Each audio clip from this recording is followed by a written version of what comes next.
செய்திக்கு ஆதாரமாக ஆதியாகமத்தின் புஸ்தகம் 26ஆம் அதிகாரம் 27ஆம் வசனத்தை ஒருவர் சத்தமாய் வாசிக்க கேட்போம். அப்பொழுது ஈசாக்கு அவர்களை நோக்கி, ஏன் என்னிடத்தில் வந்தீர்கள்? நீங்கள் என்னை பகைத்து என்னை உங்களிடத்தில் இராதபடி துரத்தி விட்டீர்களே என்றான். ஸ்தோத்திரம். ஆண்டவருக்கு மகிமை உண்டாகட்டும். வாசித்த வசனம் இப்படி சொல்லுகிறது, ஈசாக்கு அவர்களை நோக்கி.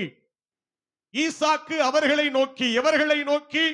மேலுள்ள வசனம் சொல்லுகிறது, அபிமெலேக்கும் அவன் சிநேகிதனாகிய அகுசாத்தும் அவன் சேனாபதியாகிய பிகோலும் என்று வாசிக்கிறோம். இந்த 3 பேரை நோக்கி அவன் கேட்கிறான், ஏன் என்னிடத்தில் வந்தீர்கள்? நீங்கள் என்னை பகைத்து என்னை உங்களிடத்தில் இராதபடி துரத்தி விட்டீர்களே என்றான் என்று இந்த வார்த்தை சொல்லுகிறது. ஆண்டவருக்கு மகிமை உண்டாகட்டும். இந்த வார்த்தையை பரிசுத்த ஆவியானவர் என்னுடைய சிந்தையிலே கொண்டு வந்தபடியினால் இந்த வார்த்தைகளில் இருந்து தேவனுடைய செய்தியை நான் உங்களுக்கு சொல்ல விரும்புகிறேன். இன்றைக்கு நான் பிரசங்கிக்கிற பிரசங்கத்தினுடைய தலைப்பு என்னவென்று சொன்னால், எதுவரைக்கும் துரத்தப்படுவாய் என்கிற தலைப்பிலே ஸ்தோத்திரம் தேவனுடைய செய்தியை நான் உங்களுக்கு சொல்ல போகிறேன். எதுவரைக்கும் துரத்தப்படுவாய் என்கிற தலைப்பிலே.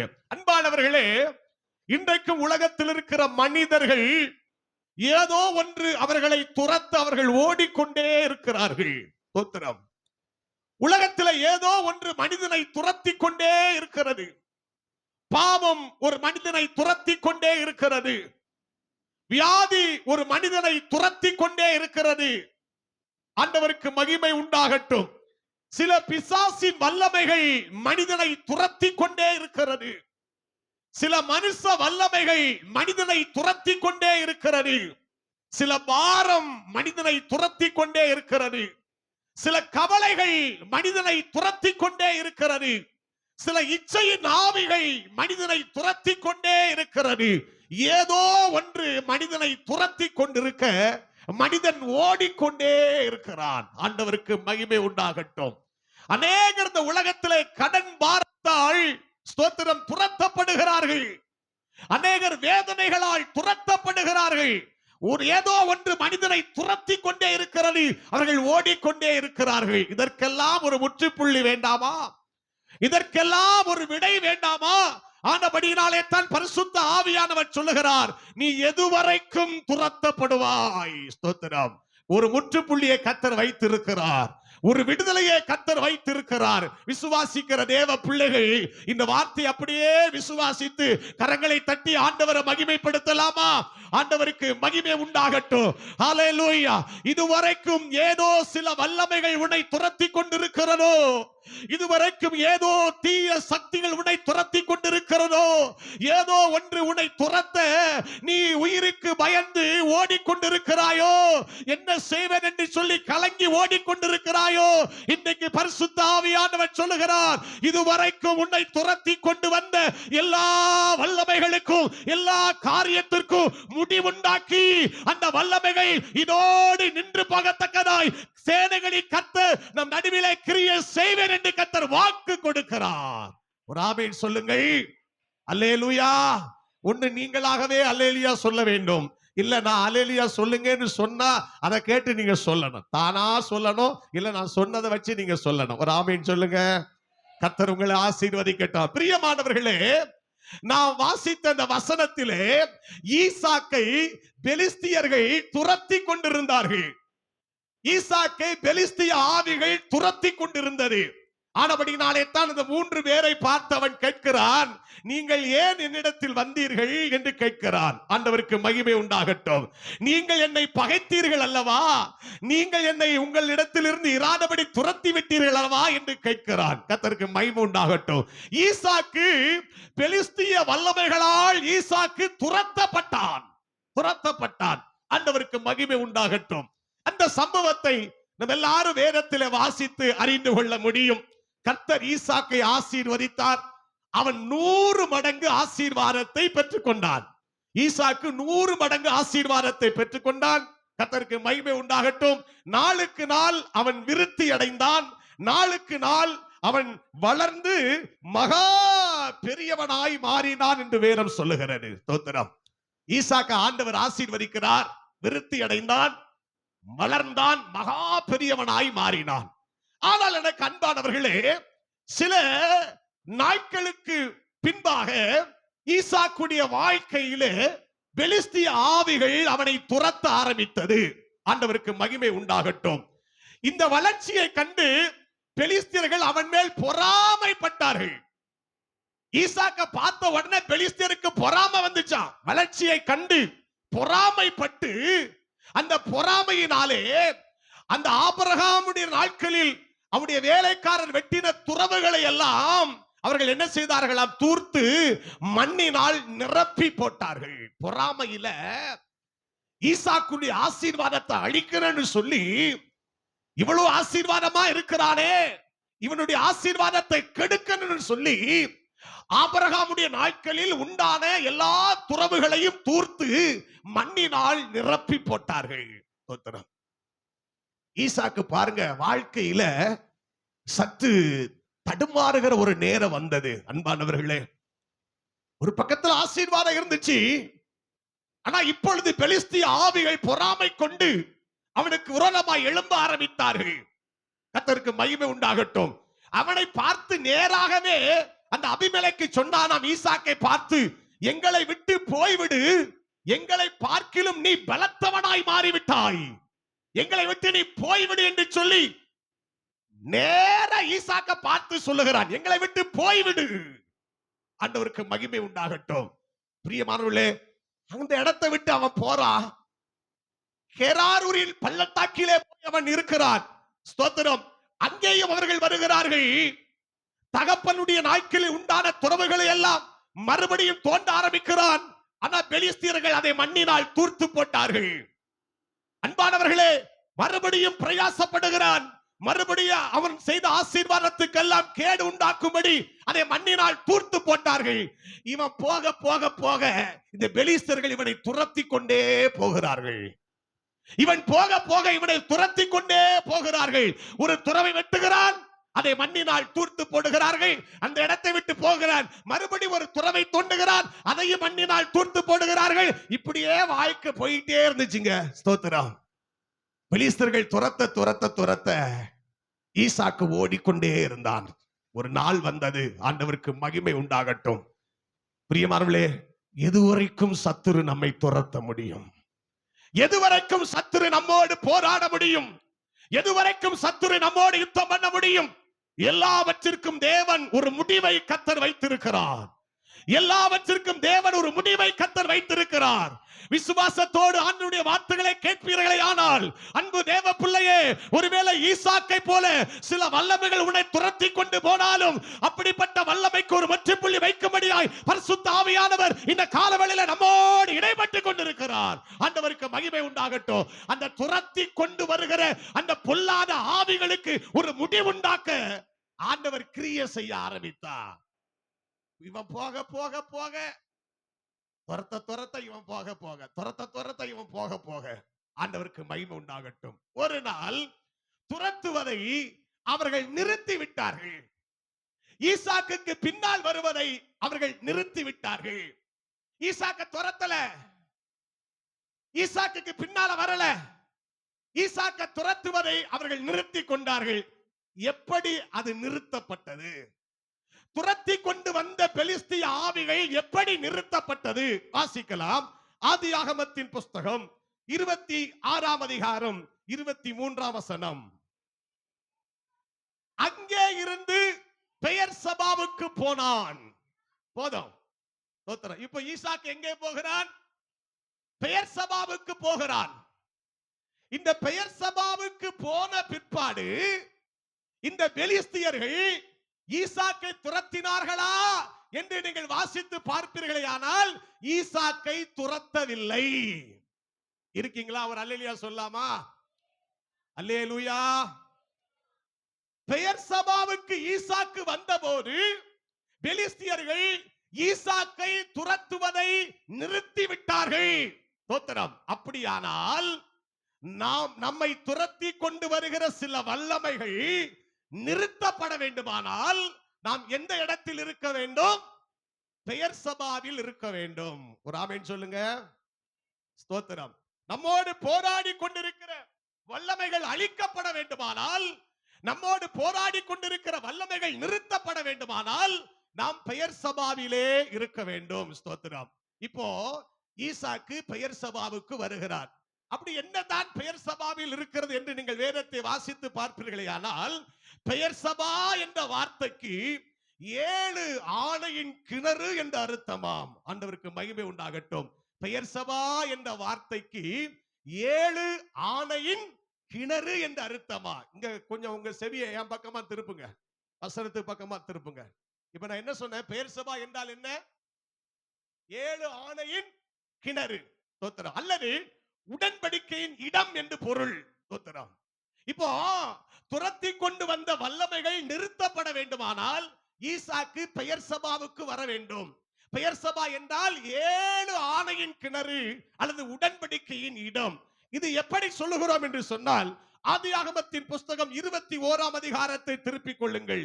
ஆதியாகமத்தின் புஸ்தகம் 21ஆம் அதிகாரம் 28ஆம் வசனத்திலிருந்து வாசிக்கலாம். ஆபிரகாம் 7 பெண்ணாட்டு குட்டிகளை தனியே நிறுத்தினான். அப்பொழுது அபிமெலேக்கு ஆபிரகாமை நோக்கி, நீ தனியே நிறுத்தினது 7 பெண்ணாட்டு குட்டிகள் என்னத்திற்கு என்று கேட்டான். அதற்கு அவன், நான் இந்த துறவு தோன்றினதை குறித்து நீர் எனக்கு சாட்சியாக இந்த 7 பெண்ணாட்டு குட்டிகளை என் கையிலே வாங்கிக் கொள்ள வேண்டும் என்றான். அவர்கள் இருவரும் அவ்விடத்தில் ஆணையிட்டு கொண்டபடியினால் அந்த இடம் பெயர் சபா எனப்பட்டது. ஆபிரகாமுடைய நாட்களிலும் இந்த பெலிஸ்தியர்கள் ஆபிரகாமை துரத்தின போது ஆபிரகாம் 7 பெண்ணாட்டு குட்டிகளை கொண்டு வந்து அதை அவர்களுக்கு முன்பாக நிறுத்தி, ஸ்தோத்திரம். இப்ப கேட்கிற அபிமெலேக்கு, இந்த பெண்ணாட்டு குட்டிகள் எதற்கு என்று கேட்கிறான். அப்ப ஆபிரகாம் சொல்லுகிறான், நான் இந்த துறவு தோன்றினதை குறித்து நீர் சாட்சியாக இந்த 7 பெண்ணாட்டு குட்டிகளை என் கையில் என்ன செய்ய வேண்டும்? வாங்கிக் கொள்ள வேண்டும் என்று சொல்லி 7 பெண்ணாட்டு குட்டிகளை அபிமெலேக்கு கையில கொடுக்கிறான். அவன் அதை வாங்கி கொண்டு அந்த இடத்திலே அவர்கள் ஒரு உடன்படிக்கை செய்து கொள்ளுகிறார்கள். ஆனபடினாலே அந்த இடத்துக்கு பேர் என்ன பேரு? பெயர் சபா என்று பெயர். ஸ்தோத்திரம். தொடர்ந்து கீழுள்ள வசனத்தை வாசிப்போம். அவர்கள் பெயர் சபாவிலே உடன்படிக்கை பண்ணி கொண்ட பின் அபிமெலேக்கும் பெலிஸ்தருடைய தேசத்துக்கு திரும்பி போனார்கள். பாருங்க, அந்த இடத்துல உடன்படிக்கை செய்து கொண்ட பிற்பாடு அபிமெலேக்கும் அவனுடைய சேனாபதி பிகோலும் எழுந்து பெலிஸ்தருடைய தேசத்துக்கு திரும்பி போனார்கள். திரும்ப வரல. இப்ப கவனிங்க. இப்ப ஈசாக்குடைய நாட்களிலே தன் தகப்பனாய் இருக்கிற ஆபிரகாம் உடன்படிக்கை பண்ணி கொண்ட பெயர் சபாவுக்கு வந்தபோது பெலிஸ்தியர்கள் ஈசாக்கை துரத்துவதை விட்டு விட்டார்கள். இருக்கீங்களா? புரியுதா? அவர் அல்லேலூயா சொல்லாமா? அல்லேலூயா, ஸ்தோத்திரம். அப்ப பெயர் சபா என்றால் உடன்படிக்கை செய்த இடம், உடன்படிக்கையின் இடம். 7 ஆணையின் கிணறு என்று பொருள். அன்பானவர்களே, ஸ்தோத்திரம். ஒருவேளை இந்த காலை நேரத்திலே ஈசாக்கை போல உடன்படிக்கை பண்ணப்பட்ட இடத்திற்கு, உடன்படிக்கை பண்ணப்பட்ட ஸ்தலத்திற்கு, உடன்படிக்கை பண்ணப்பட்ட அனுபவத்திற்கு நீ திரும்பி வருவாயானால் உனக்கு விரோதமாய் துரத்தி கொண்டு வந்த அந்த பெலிஸ்திய ஆவிகள் இனிமேல் உன்னை துரத்த முடியாதபடிக்கு உன்னை பாதுகாக்கவும், உன்னை ஆசீர்வதிக்கவும், உன்னை உயர்த்தவும், உன்னை மேன்மைப்படுத்தவும் நல்ல ஸ்தலமாகிய ஒரு பெயர் சபாவை ஏற்கனவே கர்த்தர் தேவ பிள்ளைகளுக்கு ஆண்டவர் ஆயத்தம் பண்ணி வைத்திருக்கிறார். அல்லேலூயா, ஆண்டவருக்கு மகிமை உண்டாகட்டும். பிரியமானவர்களே, அது ஆபிரகாம் பண்ணிக்கொண்ட உடன்படிக்கையின் இடம். பெலிஸ்தியரோடு ஆபிரகாம் பண்ணிக்கொண்ட உடன்படிக்கையின் ஸ்தலம். அந்த ஸ்தலத்துல சத்துரு இனி துரத்த முடியாது, இனி அவனை கேலி செய்ய முடியாது, இனி அவனை துன்புறுத்த முடியாது, இனி அவனை பகைக்க முடியாது, இனி அவனை பழித்திருக்க முடியாது, அவனுடைய ஆசீர்வாதத்தை அழிக்க முடியாது. அவன் பெயர் சபாவுக்கு வந்தான். துரத்தப்படுதல் நிறுத்தப்பட்டது.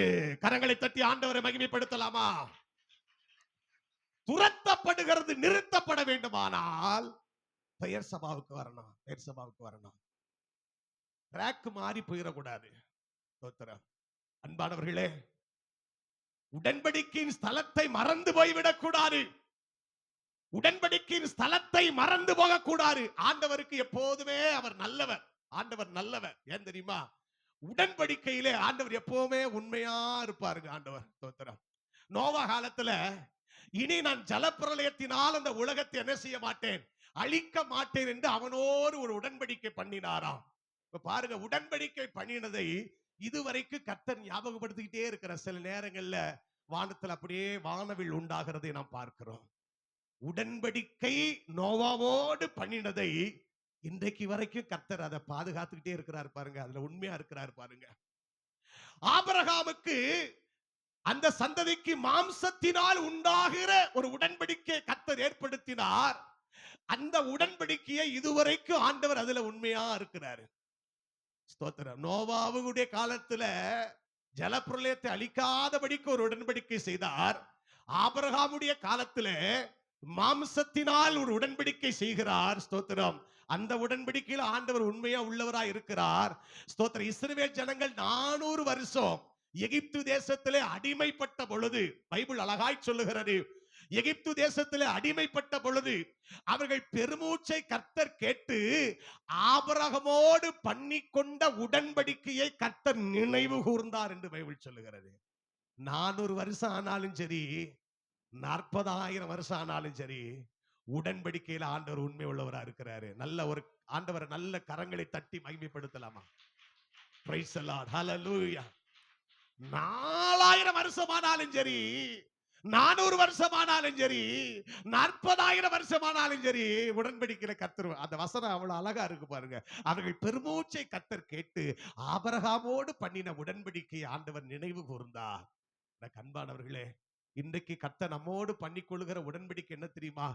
இது என் ரத்தத்தினால் உண்டாகிற, ரத்தத்தினாலே நம்மோடு உடன்படிக்கை பண்ணிக்கொண்டபடினால் பழைய ஏற்பாட்டு பரிசுத்தவான்களோடு பண்ணிக்கொண்ட உடன்படிக்கையை காட்டிலும் நாம் அவரோடு பண்ணிக்கொண்ட உடன்படிக்கை, இரத்த சம்பந்தமான உடன்படிக்கையை கர்த்தர் நமக்கு ஏற்படுத்தினார். ஹல்லேலூயா.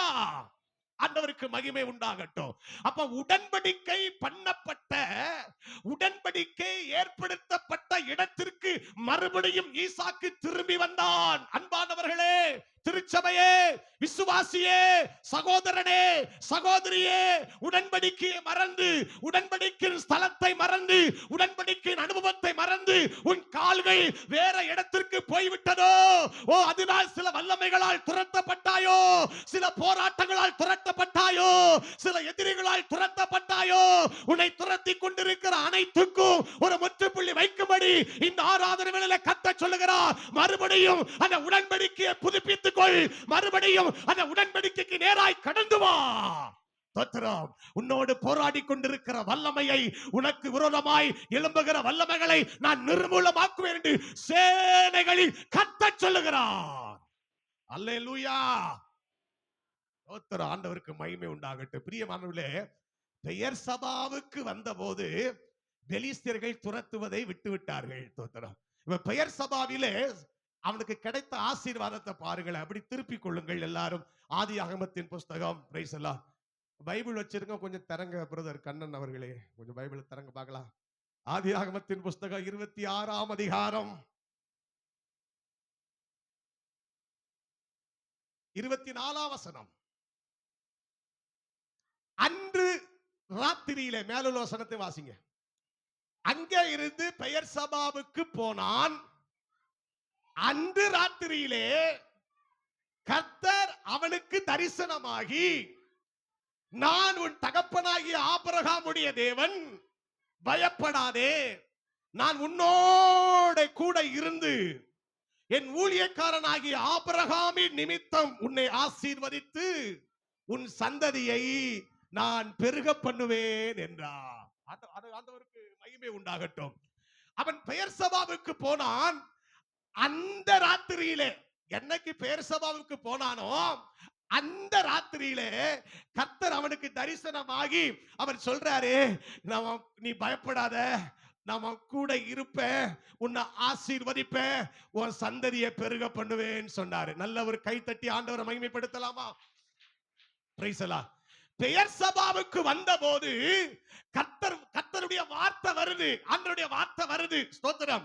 அதற்கு முன்னால பெலிஸ்தியர்கள் துரத்தி கொண்டிருக்கும் போது இடையில வராத வார்த்தை, இவன் ஓடிக்கொண்டிருக்கும் போது வராத வார்த்தை, பெயர் சபாவுக்கு வந்தபோது கர்த்தர் பேசுகிறார், ஈசாக்கே நீ பயப்படாதே, நான் உன்னோடு கூட இருப்பேன், உன்னோடு கூட இருப்பேன், உன்னோடு கூட இருப்பேன், உன்னை நான் பெரிய ஜாதியாக்குவேன் அப்படின்னு கர்த்தர் பேசுறாரு. அன்பான தேவ பிள்ளையே, நீ பெயர் சபாவுக்கு எப்போது கால் எடுத்து வைக்கிறாயோ அப்பொழுது கர்த்தர் உன்னை பார்த்து சொல்லுகிறார், இதுவரைக்கும் உன்னை துரத்தி கொண்டு வந்த வல்லமைக்கு பார்த்து நீ பயப்படாதே, இதுவரைக்கும் உன்னை துரத்தி கொண்டு வந்த சக்திகளுக்கு பார்த்து நீ பயப்படாதே, ஓ லார்ட் ஜீசஸ் நான் உன் கூட இருக்கிறேன்னு சொல்லி ஆண்டவர் ஊர்ஜிதப்படுத்துகிறார்.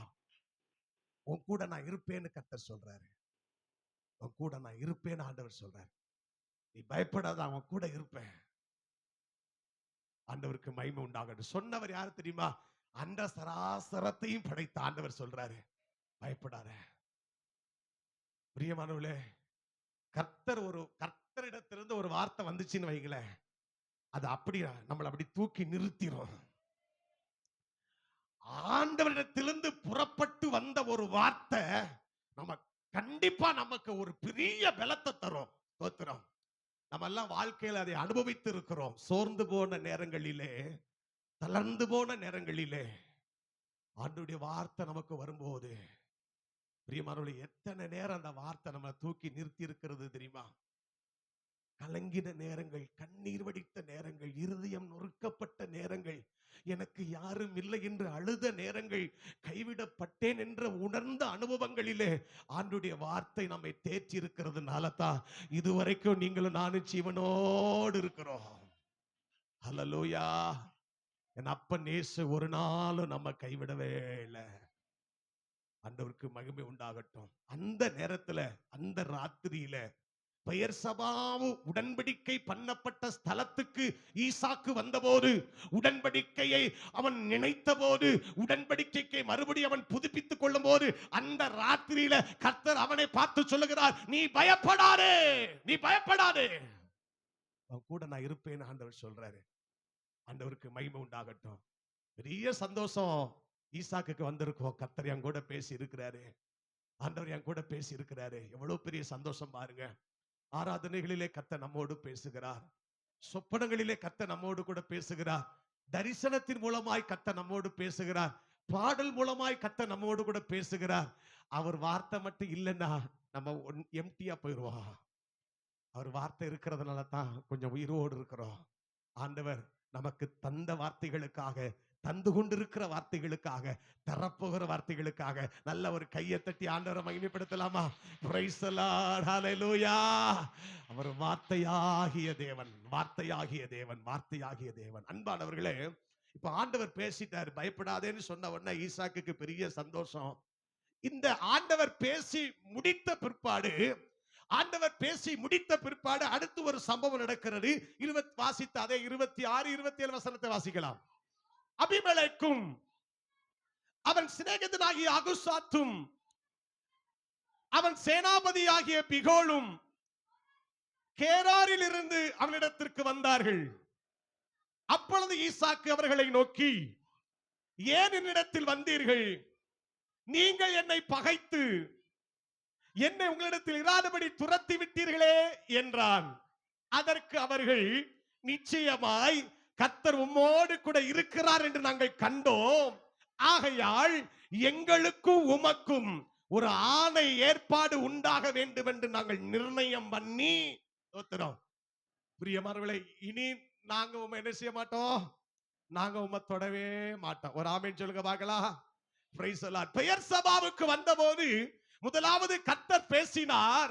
இரண்டாவது பாருங்கள், எந்த சத்துருக்கள் அவனை துரத்தினார்களோ, எந்த சத்துருக்கள் அவனுடைய ஆசீர்வாதத்தை மண்ணினால் நிரப்பி தூர்த்து போட்டார்களோ, அதே சத்துருக்கள் அவனை துரத்தும்படி அல்ல, அவனிடத்தில் இரக்கத்திற்காக இனி நாங்கள் உம்மை துரத்த மாட்டோம் என்று சொல்லி அவனிடத்தில் இச்சகம் பேசி அடங்கத்தக்கதாய் கர்த்தர் அந்த ஈசாக்கிடத்திலே அந்த பெலிஸ்திய ஆவிகளை ஆண்டவர் மண்டியிடச் செய்தார். தீர்க்க தரிசனமாய் சொல்லுகிறேன், விசுவாசிக்கிற தேவ பிள்ளைகளுக்கு தீர்க்க தரிசனமாய் சொல்லுகிறேன், கடந்த நாளிலே எந்த ஆவி, எந்த சத்துருக்கள், எந்த மனுஷர்கள் உனக்கு விரோதமாய் போராடினார்களோ, அதே மனுஷர்கள் இச்சகம் பேசி அடங்கத்தக்கதாய் இனி நாங்கள் உம்மை தொட மாட்டோம், தீங்கு சொல்ல மாட்டோம், பொல்லாப்பு செய்ய மாட்டோம், அவதூறு செய்ய மாட்டோம் என்று சொல்லி இச்சகம் பேசி அடங்கத்தக்கதாய் கர்த்தர் காரியத்தை மாறுதலாய் முடிய பண்ணுகிறார் பெயர் சபாவிலே. ஹல்லேலூயா. உங்களுக்கு ஒரு பெயர் சபா உண்டு, உங்களுக்கு ஒரு பெயர் சபா உண்டு, வாக்குத்தத்தம் பண்ணப்பட்ட இடம் உண்டு, ஆண்டவர் ஸ்தோத்திர ஆணையிட்ட இடம் உண்டு, கர்த்தர் உடன்படிக்கை பண்ணின இடம் உண்டு. தேவ பிள்ளையே, அந்த உடன்படிக்கைக்கு நேராய் மறுபடியும் உன்னை திருப்பிக் கொள்வாயானால் ஒரு நல்ல செய்தியை நீ கேட்பாய். உன் சத்துருக்கள் உன்னை துரத்தி கொண்டு வந்ததை பார்த்தாய், இனி துரத்தி கொண்டு வருவதில்லை, உம்மோடு கூட கர்த்தர் இருக்கிறார் என்பதை நாங்கள் கண்டோம் என்று சொல்லி உன் கூட ஒரு சமாதான உடன்படிக்கையை ஏற்படுத்தும்படி அவர்களை கர்த்தர் மாற்றி திரும்ப உன்னிடத்தில் ஆண்டவர் கொண்டு வருவார். விசுவாசிக்கிறவர்கள் பரிசுத்தாவில் நிறைந்து அந்நிய பாஷைகளை பேசி ஹல்லேலூயா ஆவியானவர் கிரியை செய்கிற நேரம், ஆவியானவர் கிரியை செய்கிற நேரம். அன்பு தேவ பிள்ளையே, சில ஆவிகள் இனி உன்னை துரத்த போவதில்லை, சில ஆவிகள் இனி உன்னோடு போராடுவதில்லை, சில ஆவிகள் இனி உன்னை எதிர்ப்பதில்லை.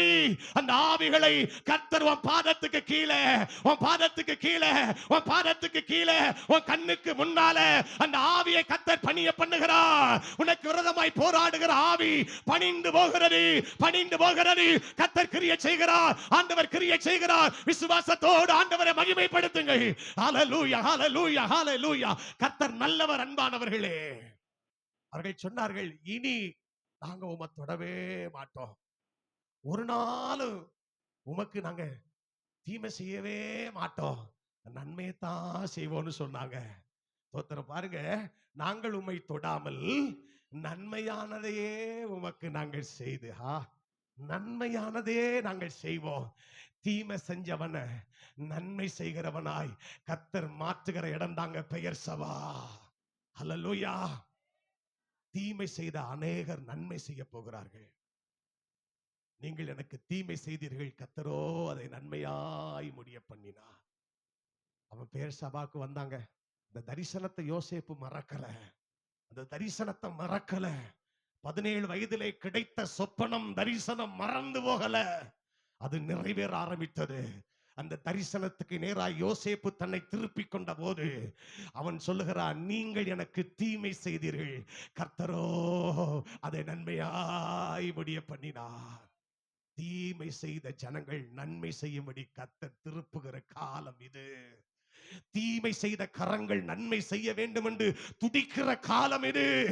ஆவியானவர் சொல்லுகிறார், கடந்த நாட்களில் ஏதோ சில மனிதர்கள் உனக்கு விரோதமாய் தீங்கு செய்து விட்டார்களோ, இனி அவர்கள் தங்கள் வாயினாலே சொல்ல போகிறார்கள், இனி நாங்கள் தீமை அல்ல நன்மையே நாங்கள் செய்வோம் என்று சொல்லத்தக்கதாய் கர்த்தர் மகிமைப்பட போகிறார். அல்லேலூயா. ஆண்டவருக்கு மகிமை உண்டாகட்டும். அன்பானவர்களே, அவர்கள் சொல்லுகிறார்கள், நாங்க உம்மை தொட மாட்டோம், நன்மை மாத்திரம் செய்வோம், நீர் கர்த்தரால் ஆசீர்வதிக்கப்பட்டவர் என்பதை நாங்கள் தெரிந்து கொண்டோம், இனி உம்மிடத்துல எந்த தீங்குக்கும் வரமாட்டோம் என்று சொல்லி அவர்கள் அங்கே மீண்டும் ஒரு உடன்படிக்கை ஏற்படுத்திக் கொள்ளுகிறார்கள். அன்பானவர்களே, என்ன சொல்லுகிறேன் பாருங்கள், பெயர் சபாவுக்கு வந்த போது கர்த்தருடைய வார்த்தை கிடைத்தது. பெயர் சபாவுக்கு வந்த போது சத்துருக்கள் இச்சகம் பேசி அடங்கினார்கள்.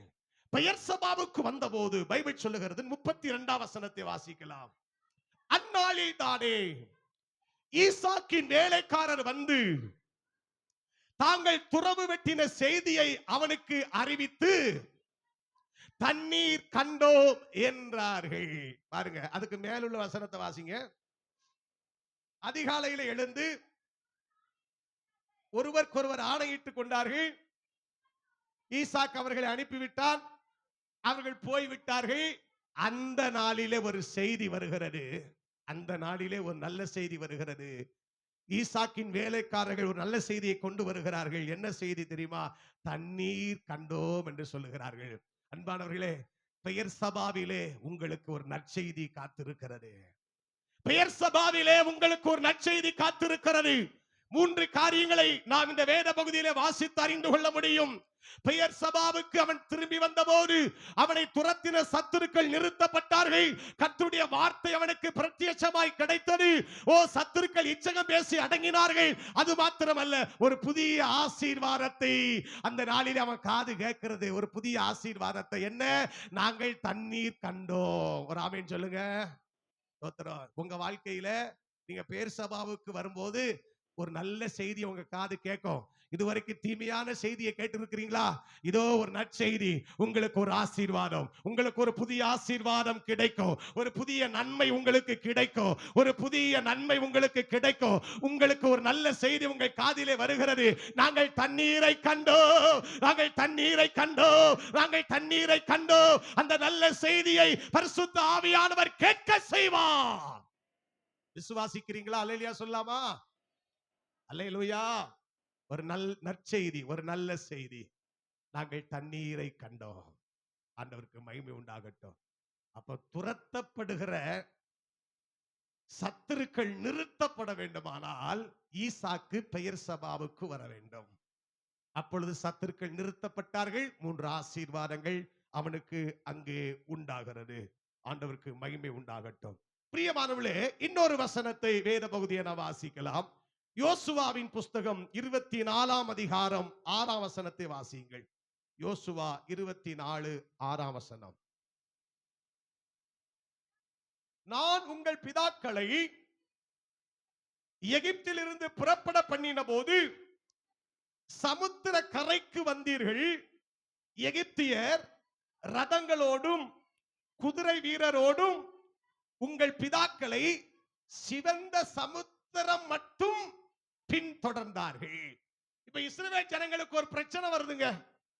இஸ்ரவேல் ஜனங்கள் எகிப்து தேசத்தை விட்டு பார்வோன் வாயினால கர்த்தர் போக சொன்னார்.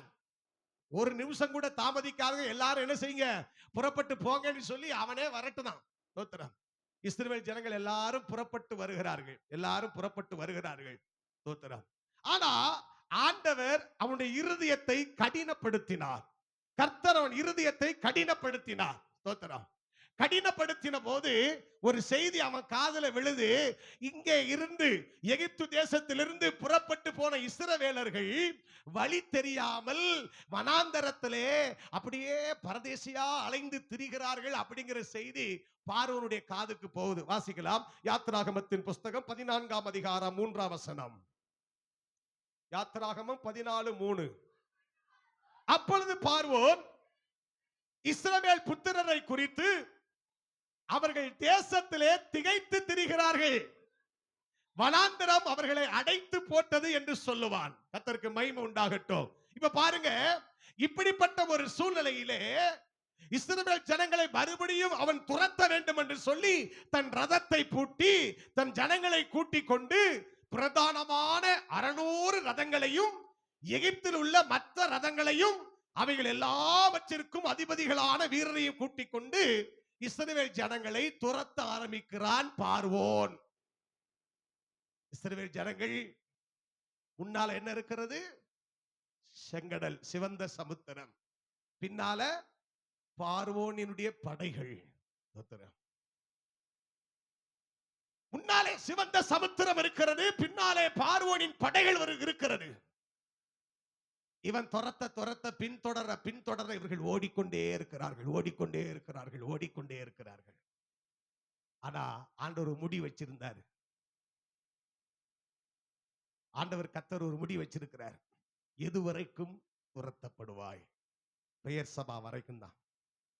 எதுவரைக்கும் துரத்தப்படுவாய் அப்படின்னா சிவந்த சமுத்திரத்தின் வரைக்கும் தான். ஒரு ஆமென் சொல்லுங்க பார்க்கலாம். அல்லேலூயா. இப்ப கர்த்தர் வாக்கு பண்ணுகிறார் மோசேயின் மூலமாக. யாத்திராகமத்தின் புஸ்தகம் 14ஆம் அதிகாரம் 13ஆம் வசனத்தை வாசியுங்கள். அப்பொழுது மோசே ஜனங்களை நோக்கி, பயப்படாதிருங்கள், நீங்கள் நின்று கொண்டு இன்றைக்கு கர்த்தர் உங்களுக்கு செய்யும் ரட்சிப்பை பாருங்கள். இன்றைக்கு நீங்கள் காண்கிற எகிப்தியரை இனி என்றைக்கும் காண மாட்டீர்கள். நல்ல கரங்களை தட்டி ஆண்டவரை மகிமைப்படுத்தலாமா?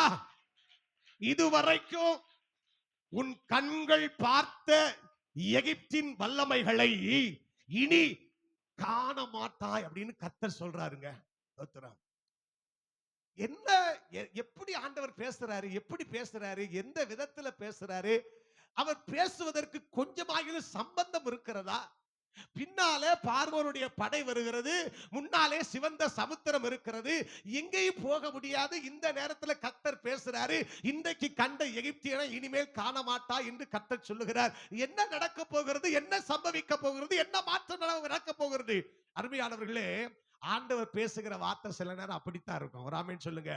நம் கிரகிக்க முடியாத சில நேர சில வார்த்தைகள் வரும். மனுஷன் அறிவு சொல்லும், இது எப்படி ஆகும், இது எப்படி ஆகும், இது எப்படி நடக்கும்? வானத்தின் பலகணிகளை திறந்தாலும் மதகுகளை திறந்தாலும் இப்படி நடக்குமா? நடக்கும். கர்த்தர் சொன்னால் நடக்கும். ஒரு ஆமென் சொல்லுங்க. சொல்றது கர்த்தர். வழி இல்லையா? வாசல் அடைக்கப்பட்ட நேரத்திலும் ஒன்றும் தெரியாத நேரத்திலும் கர்த்தர் பேசுவாருங்க. ஆண்டவர் பேசுவார். ஒரு வழியை கர்த்தர் கண்டிப்பாய் நிச்சயமாய் ஆண்டவரால் உருவாக்க முடியும். தப்பி பிழைப்போம் என்கிற நம்பிக்கை முழுமையும் அற்று போன நேரத்தில் பவுலை பார்த்து கர்த்தர் சொல்லுகிறார், பயப்படாதே, நீ ராயனுக்கு முன்பாக நிற்க வேண்டும். எல்லாம் செத்து போவோம் தான் நினைச்சான். 276 பேரும் காலி ஆயிரம் தான் நினைச்சான். ஆனா கர்த்தர் சொல்றாரு, பயப்படாதே, நீ ராயனுக்கு முன்பாக நிற்க வேண்டும். அன்பானவர்களே, ஆண்டவருடைய வார்த்தை எப்படிப்பட்ட வார்த்தை! இப்ப கர்த்தர் சொல்றாரு, கர்த்தர் சொல்லுகிறார், பிள்ளைங்க கவனிங்க, கர்த்தர் சொல்லுகிறார், இன்றைக்கு நீங்கள் நின்று கொண்டு கர்த்தர் உங்களுக்கு செய்ய ரட்சிப்பை பாருங்கள். இன்றைக்கு காண்கிற எகிப்தியன் அந்த வல்லமையை இனிமே நீ பார்க்க மாட்டாய்ன்னு கர்த்தர் வாக்கு கொடுக்கிறார். இந்த எகிப்திய வல்லமைய, எகிப்தியனா இனி நீ பார்க்க மாட்ட அப்படின்னு கர்த்தர் வாக்கு கொடுக்கிறார். ஸ்தோத்திரம்.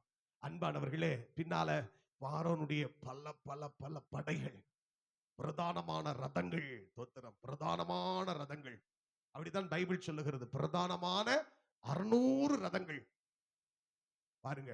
மற்ற சகல ரதங்கள், பெரிய பேர் போன வீரர்கள், அதிபதிகள் எல்லாரையும் கூட்டிட்டு வாரா. இப்ப ஆண்டவர் சொல்றாரு, இதுவரைக்கும் உன்னை துரத்தி கொண்டு வந்த வல்லமைகள் சிவந்த சமுத்திரத்தின் வரைக்கும் தான். அதுக்கு மேல இடமே கிடையாது. அது ஸ்தோத்திரம், கர்த்தர் வச்ச பிளானுங்க, ஆண்டவர் வச்ச பிளானு. சிவந்த சமுத்திரம் வரைக்கும் தான். அதுக்கு மேல ஒரு ஸ்டெப் கூட வர முடியாது. அன்பானவர்களே, இன்றைக்கு கர்த்தர் வாக்கு பண்ணுகிறார், இன்றைக்கு பரிசுத்த ஆவியானவர் பேசுகிறார். எதுவரைக்கும் துரத்தப்படுவோம், எதுவரைக்கும் நீ துரத்தப்படுவாய்? பெயர்சபா வரைக்கும் தான். எதுவரைக்கும் நீ துரத்தப்படுவாய்? சிவந்த சமுத்திரம் வரைக்கும் தான். அதுக்கு அப்புறம் நீ அவனை தேடினாலும் நீ அவனை பார்க்க முடியாது. நீ அவனை தேடினால் அவனை பார்க்க முடியாது.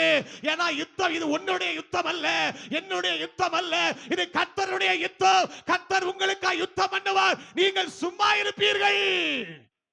இதுவரைக்கும் அவர் யுத்தம் செய்யற கரத்தை நீ பார்க்கல. இதுவரைக்கும் அவர் யுத்தம் செய்கிற கரத்தை நீ பார்க்கல.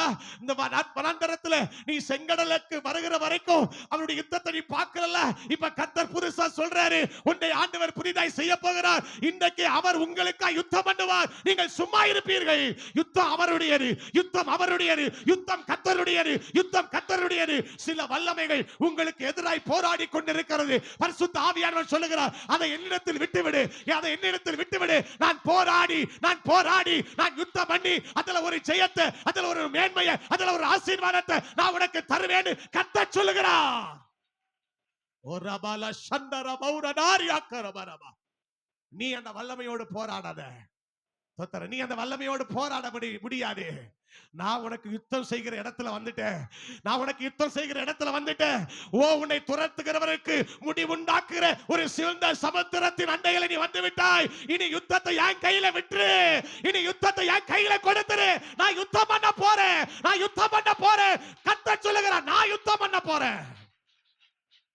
ஆண்டவருக்கு மகிமை உண்டாவதாக.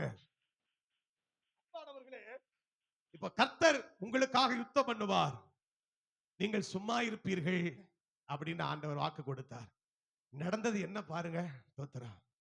பின்னால வந்த பார்வோனுடைய படைகள் நினைச்சிருக்கோம், இந்த சிவந்த சமுத்திரத்தின் கரையிலே அல்லது இந்த சிவந்த சமுத்திரத்திலே இந்த இஸ்ரவேல் ஜனங்களை இன்னைக்கு எல்லாத்தையும் பிணமாக்கிடலான்னு சொல்லி படையோடு ராணுவத்தோடு குதிரை வீரரோடு அவன் வருகிறான்.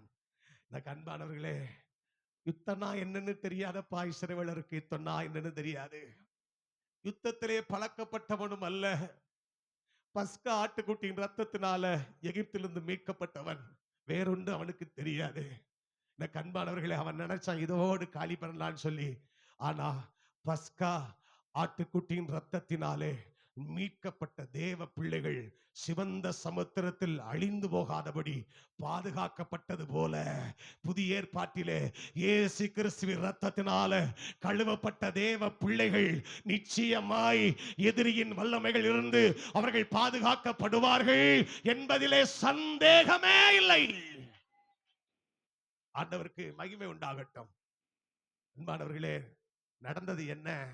ஆண்டவர் பாருங்க, மோசையை பார்த்து கோலை நீட்டுன்னு சொன்னாரு. சமுத்திரத்துக்கு மேல சமுத்திரத்தை பார்த்து கோலை நீட்டப்பா, சமுத்திரம் ரெண்டா பிளக்குன்னு சொன்னாரு. கோலை நீட்டினா சமுத்திரம் ரெண்டாக பிளந்தது. சமுத்திரத்தின் நடுவாய் வெட்டாந்தரையிலே நடந்து போனார்கள். தோத்திரம். இஸ்ரவேல் புத்திரர் சமுத்திரத்தின் நடுவாய் வெட்டாந்தரையிலே நடந்து போனார்கள். வலதுபுறத்திலும் இடதுபுறத்திலும் ஜலம் அவர்களுக்கு மதிலாக நிற்கிறது. தோத்திரம். எவ்வளவு அழகா கர்த்தர் கொண்டு போனாரு. நல்ல ஆண்டவர், நம்முடைய ஆண்டவர் நல்லவர். ஸ்தோத்திரம். இந்த பக்கம் தண்ணீர், இந்த பக்கம் தண்ணீர், நடுவுல அப்படி அப்படி ஒரு பாக்கியம் அந்த உலகத்துல யாருக்கு கிடைச்சிருக்கு? ஒரு ஆமென் சொல்லுங்க. Praise the Lord. ஹல்லேலூயா. மகிமையா கர்த்தர் கொண்டு போனார். அன்பானவர்களே, எகிப்தியர் பார்க்கிறார்கள். ஸ்தோத்திரம். இதே போல நம்மளும் உள்ள போயிடலான்னு சொல்லி அவனும் அவர்களை தொடர்ந்து ரதத்தோடு குதிரையோடு வீரரோடு சமுத்திரத்துல இறங்கினான். பாருங்க, கர்த்தர் அவனுடைய சேனைகளை கலங்கடிக்கிற ஒரு சந்தர்ப்பத்தை கர்த்தர் வைத்திருந்தார். அவருடைய சேனைகளை கர்த்தர் கலங்கடித்தார். ரதங்களில் இருந்து உருளைகள் கலல ஆரம்பித்தது. தங்கள் ரதங்களை வருத்தத்தோடு நடத்த ஆரம்பித்தார்கள். இஸ்ரவேலரை விட்டு ஓடி போவோம் என்று சொல்ல ஆரம்பித்தார்கள். இதுவரைக்கும் சொல்லாத வாய் சொல்லுகிறது, இஸ்ரவேலை விட்டு ஓடி போவோம். கர்த்தர் அவர்களுக்கு துணை நின்று எகிப்தியருக்கு விரோதமாய் யுத்தம் பண்ணினார் என்றார்கள். நல்ல கரங்களை தட்டி அந்நிய பாஷைகளை பேசி ஹல்லேலூயா, ஹல்லேலூயா. கர்த்தர் உனக்கு துணை நிற்கிறார். கர்த்தர் உனக்கு துணை நிற்கிறார். கர்த்தர் உனக்கு துணை நிற்கிறார். கர்த்தர் உனக்கு துணை நின்று, ஆண்டவர் உனக்கு துணை நின்று, கர்த்தர் உனக்கு துணை நின்று எகிப்திற்கு விரோதமாய் யுத்தம் பண்ணுகிறார் என்று அவர்கள் வாயினாலே கர்த்தர் சொல்ல வைத்தார். நான் எகிப்திய ஸ்தோத்திரம், அந்த ரதங்கள் மூலமாய் குதிரைகள் மூலமாய் நான் மகிமைப்படுவேன் என்று கர்த்தர் சொன்னாரே. இன்றைக்கு தேவன் சொன்ன தீர்க்க தரிசனம் இன்றைக்கு காண்கிற எகிப்தியனை இனிமேல் காண மாட்டாய். அது சிவந்த சமுத்திரத்தின் வரைக்கும் மாத்திரமே. அந்த சிவந்த சமுத்திரத்தின் வரைக்கு நீ வந்தால், அந்த சிவந்த சமுத்திரத்தின் வரைக்கு நீ வந்துட்டனா, அதற்கு பின்னால இந்த எகிப்திய ஆவிகள் உன்னோடு போராடுவதில்லை. என்னையா அந்த சிவந்த சமுத்திரம்? ஸ்தோத்திரம். புதிய ஏற்பாடு சொல்லுகிறது. 1 கொரிந்தியரின் புஸ்தகம் 10ஆம் அதிகாரம் 1-2 வசனங்களை வாசிக்கலாம். நீங்கள் எவைகளை அறிய வேண்டும் என்றீர்களோ, நீங்கள் எவைகளை அறிய வேண்டும் என்றிருக்கிறோம் என்றால், நம்முடைய பிதாக்கள் எல்லாரும் மேகத்துக்கு கீழாக இருந்தார்கள். எல்லாரும் சமுத்திரத்தின் வழியே நடந்து வந்தார்கள். எல்லாரும் மோசைக்குள்ளாக மேகத்தினாலும் சமுத்திரத்தினாலும் ஞானஸ்தானம் பண்ணப்பட்டார்கள். எல்லாரும் ஒரே ஞான போஜனத்தை புசித்தார்கள். எல்லாரும் ஒரே ஞான பானத்தை குடித்தார்கள். எப்படி எனில், அவரோடு கூட சென்ற ஞான கண்மலையின் தண்ணீரை குடித்தார்கள். அந்த கண்மலை கிறிஸ்துவே. இப்போ சிவந்த சமுத்திரத்தின் சிவந்த சமுத்திரம் வரைக்கும் அப்படின்னா, இந்த சிவந்த சமுத்திரம் என்பது கிறிஸ்து இயேசுவுக்குள்ளாக பிதா குமாரன் பரிசுத்த ஆவி நாமத்தில் மூழ்கி ஞானஸ்தானம் எடுப்பதை காண்பிக்கிறது. விசுவாசிக்கிறீங்களா? அல்லேலூயா சொல்லாமா? இந்த வசனத்தை நீங்க பாருங்களேன். 1 கொரிந்தியர் 10ஆம் அதிகாரத்துல 2ஆம் வசனம் ஞான ஸ்நானம் அப்படின்னு போடப்பட்டிருக்கிறது. 3ஆம் வசனம் ஞான போஜனம், 4ஆம் வசனம் ஞான பானம், ஞான கண்மலை. பாருங்க, ஸ்தோத்திரம். ஞானஸ்தானம், ஞான போஜனம், ஞான பானம். இந்த இதிலே ஞானஸ்தானமும் அடங்கி இருக்கிறது, கர்த்தருடைய பந்தியும் திருவிருந்தும் இதிலே அடங்கி இருக்கிறது. ஸ்தோத்திரம். இப்படிப்பட்ட ஒரு அனுபவத்துக்குள், சிவந்த சமுத்திரத்துக்குள் நீ வருவாயானால், இதுவரைக்கும் உன்னை துரத்தி கொண்டு வந்த எகிப்தியன் இதோடு முறியடிக்கப்படுவான். இனிமேல் உன்னை துரத்த மாட்டான். அல்லேலூயா. நல்ல சகோதரர்கள் சத்தமா அல்லேலூயா சொல்லுங்க. இதுவரைக்கும் துரத்தி கொண்டு வந்த சத்துரு இனி துரத்த மாட்டான். ஒரு எல்லை வச்சிருக்கிறார் ஆண்டவர், சிவந்த சமுத்திரம் வரைக்கும் தான். அதுக்கு மேல ஒரு எகிப்தியனையாகிலும் நீ வாழ்க்கையில நீ பார்க்கவே மாட்ட. கர்த்தர் வாக்கு பண்ணினார், ஆண்டவர் வாக்கு பண்ணுகிறார். அந்த உபதேசத்துக்குள்ள, அந்த சத்தியத்துக்குள்ள வந்துரு. அந்த உபதேசத்துக்குள்ள வந்துரு. அந்த ஞானஸ்தான சத்தியத்துக்குள்ள வந்துரு.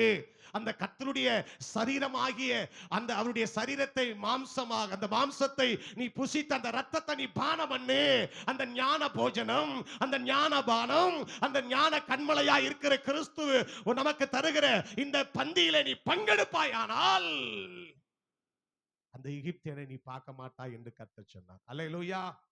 இன்னைக்கு புதிய ஏற்பாட்டுல எல்லாருக்கும் என்ன ஒரு துணிகரம் அப்படின்னா, நான் ஞானஸ்தானம் எடுத்தாச்சு, நான் திருவிருந்து எடுத்தாச்சு, இப்ப நான் டைரக்டா எங்க போயிருவேன் சொல்லுங்க?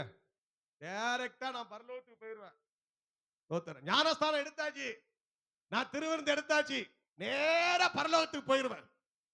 இன்னைக்கு நிறைய பேர் அப்படிதான் நினைச்சிட்டு இருக்கிறாங்க. ஞானஸ்தானம் எடுத்த பிற்பாடு, திருவிருந்து எடுத்த பிற்பாடு பரிசுத்தமாய் வாழாமல், முன்பு செய்த கிரியைகளை அப்படியே செய்து, எந்த மாற்றம் இல்லாமல், வித்தியாசம் இல்லாமல் அப்படியே வாழ்ந்துகிட்டு பரலோகம் போகலான்னு நினைக்கிற. பைபிள் என்ன சொல்லுகிறது? வாசித்தோம் அல்லவா 1 கொரிந்தியர் 10. இப்ப என்ன செஞ்சார்கள்? ஞானஸ்தானம் பெற்றார்கள், ஞான போஜனத்தை புசித்தார்கள், ஞான பானத்தை குடித்தார்கள், ஞான கண்மலையாய் இருக்கிற இயேசு கிறிஸ்துவோடு கூட கடந்து போனார்கள். 5ஆம் வசனத்தை வாசிங்க. அப்படி இருந்தும் அவர்கள் அதிகமான பேரிடத்தில் தேவன் பிரியமாயிருந்ததில்லை. ஆதலால் வனாந்தரத்திலே அவர்கள் அழிக்கப்பட்டார்கள். இப்ப நம்ம எல்லாம் நின்னு கவனிக்க வேண்டிய பகுதி. ஸ்தோத்திரம்.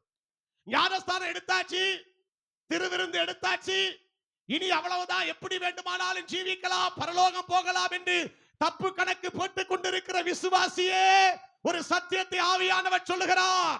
என்ன சொல்லுகிறார்? ஸ்தோத்திரம். ஆனா எனக்கு அன்பானவர்களே, அப்படி இருந்தும் அவர்களில் அதிகமான பேரிடத்தில் அவர் பிரியமாயிருந்ததில்லை. அவர்கள் வனாந்தரத்திலே அழிக்கப்பட்டார்கள். ஞானஸ்தானம் எடுத்தவன் தான், ஞான பானத்தை குடித்தவன் தான், ஞான போஜனத்தை புசித்தவன் தான். ஆனாலும் வனாந்தரத்தில் என்ன செஞ்சா? அழிக்கப்பட்டான். ஏன் அழிக்கப்பட்டான் அப்படின்னா, கர்த்தர் வெறுக்கிற 5 காரியங்கள் அங்கே சொல்லப்பட்டிருக்கிறது. அதுல ஒண்ணு என்ன அப்படின்னா, இச்சை, 2வது விக்கிரக ஆராதனை, 3வது வேசித்தனம், 4வது பரீட்சை பார்ப்பது, 5வது முறுமுறுப்பது. இந்த 5 காரியத்தை வீட்டுல போய் வாசித்து பாருங்கள். இதுக்குத்தான் ஆவியானவர் இந்த வசனத்தை புதிய ஏற்பாட்டுல நமக்கு எச்சரிப்பு உண்டாகும்படி கர்த்தர் எழுதி வச்சிருக்கிறாரு. கர்த்தர் தான் நம்மை காப்பாராக. சபையார் ஆமென் சொல்லுங்கள். பரிசுத்தமான ஒரு வாழ்க்கை, கலப்படம் இல்லாத ஒரு வாழ்க்கை. ஆண்டவரே, என் நாவுல கலப்படம் வரக்கூடாது, என் பார்வையில கலப்படம் வரக்கூடாது, என் பேச்சில கலப்படம் வரக்கூடாது. ஆண்டவரே ஸ்தோத்திரம். உண்மையா ஜீவிக்க எனக்கு உதவி செய்ய ஆண்டவரே ஸ்தோத்திரம். அன்பானவர்களே, அவர்கள் இச்சித்தது போல நாமும் இச்சியாதிருப்போமாக. அவர்கள் விக்கிரக ஆராதனை செய்தது போல நாமும் விக்கிரக ஆராதனை செய்யாதிருப்போமாக. அவர்கள் கன்றுக்குட்டியை உண்டாக்கி விக்கிரக ஆராதனை செய்தார்கள், நாமோ பொருள் மேல் ஆசை வைத்து விக்கிரக ஆராதனை செய்கிறோம். பொருள் ஆசையாகிய விக்கிரக ஆராதனை, பொருட்கள் மேல ஆசை, பொருள் ஆசையாகிய விக்கிரக ஆராதனை.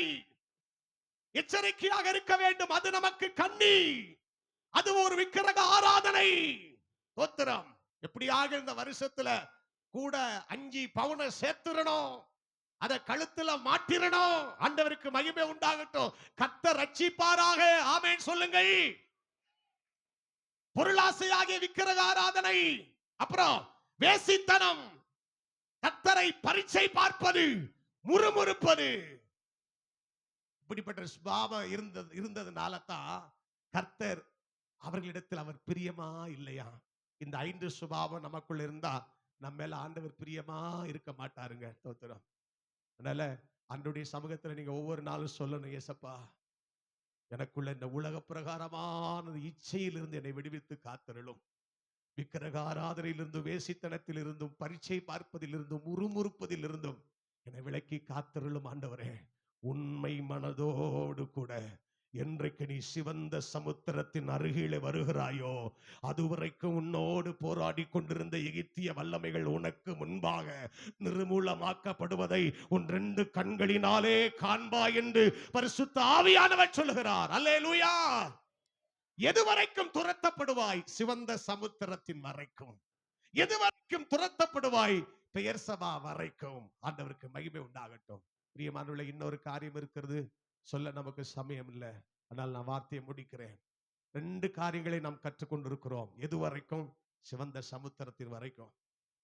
கர்த்தருக்கு முன்பாக பிதா குமாரன் பரிசுத்த ஆவி நாமத்தில் மூழ்கி ஞானஸ்தானம் எடுத்து கர்த்தருடைய அப்பத்துல அவருடைய பாத்திரத்துல பானம் பண்ணுகிற அது வரைக்கும் நீ வந்துட்டனா, உன்னை துரத்தி கொண்டிருக்கிற எகிப்திய ஆவிகள் இனி உன்மேல் பேலன்ஸ் செய்யாது. ஆமென் சொல்லுங்க. இனி உன்னை துரத்த முடியாது.